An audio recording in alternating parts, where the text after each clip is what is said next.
देश व प्रदेश में कोरोना की रफ्तार तेजी से बढ़ने लगी है, जिसने स्वास्थ्य विभाग की चिंताओं को बढ़ा दिया है।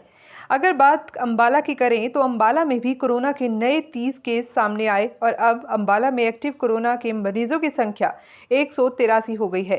अंबाला सिविल सर्जन कुलदीप सिंह ने भी बढ़ते कोरोना को लेकर चिंता जाहिर की है। उन्होंने कहा कि जिस प्रकार से कोरोना के केसेस बढ़ रहे हैं तो कब हजारों में इनकी संख्या हो जाए पता भी नहीं चलेगा।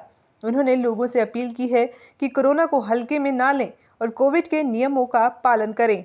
हालांकि उन्होंने कहा कि स्वास्थ्य विभाग की तरफ से पूरी तैयारियां की गई हैं।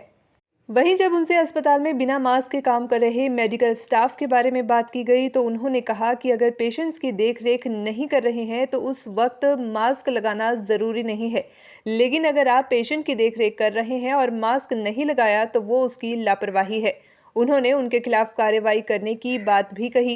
वहीं उन्होंने लोगों को संदेश भी दिया कि कोविड के नियमों की पालना करें और अपने आप को कोरोना से बचाएं और दूसरों का भी ध्यान रखें। वहीं उन्होंने जल्द ही वैक्सीन आने की भी बात कही। देखिए, इसमें कोई दो राय नहीं कि लगातार मार्च के पहले हफ्ते से लगातार केसेस बढ़ते जा रहे हैं और जो पॉजिटिविटी है, जितनी हम सैंपल ले रहे हैं उनकी पॉजिटिविटी भी लगभग हमारी जो पॉजिटिविटी है इस टाइम पे 10% से ऊपर पॉजिटिविटी आ रही है, जो बिल्कुल चिंता का विषय है और लोग अभी गंभीर नहीं ले रहे हैं कोरोना को। जो अब की बात जो स्ट्रेन है इस टाइम पे जो फैल रही है, उस स्ट्रेन में जो सिम्टम्स हैं पार्टिकुलरली अपर रेस्पिरेटरी ट्रैक्ट के वो हैं, यानी जो गले और उसके वो हैं लंग्स को इतना ज़्यादा इन्वॉल्व नहीं कर रही, लेकिन फीवर और बॉडी एक और सिर दर्द की जो शिकायत है पेशेंट्स में बहुत ज़्यादा आ रही है। और जो केसेज हैं, आज के केसेस की बात कर ली जाए तो आज 30 नए केसेस सामने आए हैं और जो टोटल केस हैं अंबाला में एक्टिव केस हैं वो 183 हो गए हैं। कल 162 केस थे, 21 आज बढ़े हैं और 9 आज डिस्चार्ज हुए हैं, तो total 183 case active case Ambala में हैं। और हमने जो सैम्पलिंग है, जितने भी चेस्ट सिम्टोमेटिक हैं और उनके कॉन्टैक्ट्स हैं, उनकी सबकी सैम्पलिंग हमने मैंडेटरी कर दी है। हर संस्था को बोला गया कि आप मैंडेटरीली सैम्पलिंग कीजिए, जिसको भी खांसी जुकाम बुखार के कोई भी लक्षण हो और उसके साथ जो भी कॉन्टैक्ट हो उसकी भी आप सैम्पलिंग कीजिए। और लोगों को वही है होम आइसोलेशन की हम सलाह दे रहे हैं और साथ में लोगों से मेरी वो है कि बुखार होने पे पैरास्टामोल का यूज़ करें और अगर वो है तो कोई भी एंटीहिस्टामिनिक, अगर गला खराब है तो एंटीहिस्टामिनिक कोई भी टेबलेट अपने डॉक्टर की सलाह पर लें, अपने आप कोई भी दवाई ना लें। पैरास्टामोल की जहाँ तक बात है, पैरास्टामोल 4 बार तक ले सकते हैं और वो भी अपनी जैसे आप उनका डॉक्टर दिन में 4 बार तक ले सकते हैं, जैसा डॉक्टर बोले उसी तरह पैरास्टामोल लें। और इसमें आराम करना, अभी ये नहीं कि उसके बाद लगातार कुछ एक लोग कभी बताते नहीं और या सिम्टम्स को छुपाते हैं, जो कि जिसके कारण जो कोरोना के केसेस बढ़ रहे हैं। तो मेरी ऐसे लोगों के खिलाफ एपिडेमिक डिजीज एक्ट लागू है।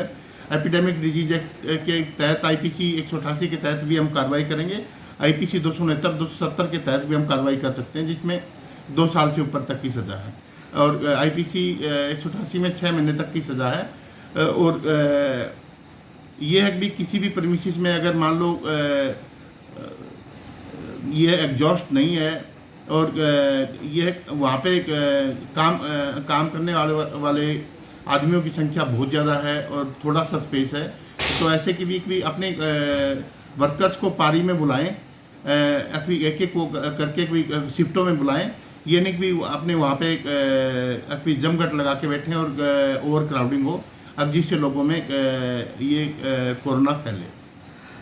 पेशेंट की देखरेख के दौरान हमने बोला है, पेशेंट की देखरेख के दौरान मास्क लगाना ज़रूरी है। अगर आप पेशेंट नहीं देख रहे तो उस टाइम पे कोई मैंडेटरी नहीं है मास्क। अगर पेशेंट देखते वक्त अगर कोई मास्क नहीं लगा रहा तो वो उसकी लापरवाही है, उसके खिलाफ हम जो संबंधित जो भी इंचार्ज होगा उसको बोल के उसके खिलाफ हम कार्रवाई करेंगे। सर क्या देखिए, वही है कि जो कोविड अप्रोप्रिएट बिहेवियर हम पहले भी बोलते रहे हैं, सोशल डिस्टेंसिंग। अगर किसी को खांसी जुकाम बुखार है तो ये नहीं कि वो खुद भी काम पे जाए, या मान लो बच्चे को खांसी जुकाम बुखार है तो वो स्कूल में बच्चे को भेजे, ऐसे इस टाइम पे पेरेंट्स ऐसे बहुत हैं, अभी बच्चे की पढ़ाई में नुकसान हो जाएगा। 4 दिन की 5 दिन की पढ़ाई में कोई नुकसान नहीं है।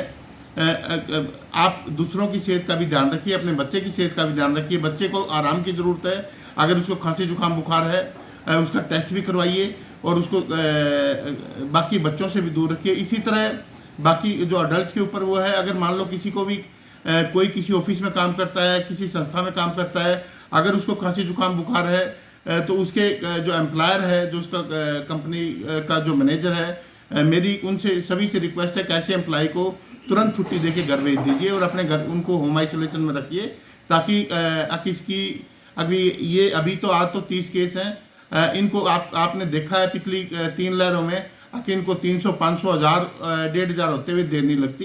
तो जब तक सारे लोग मिलकर सावधानी नहीं बरतेंगे तब तक हम इसके ऊपर काबू नहीं कर पाएंगे।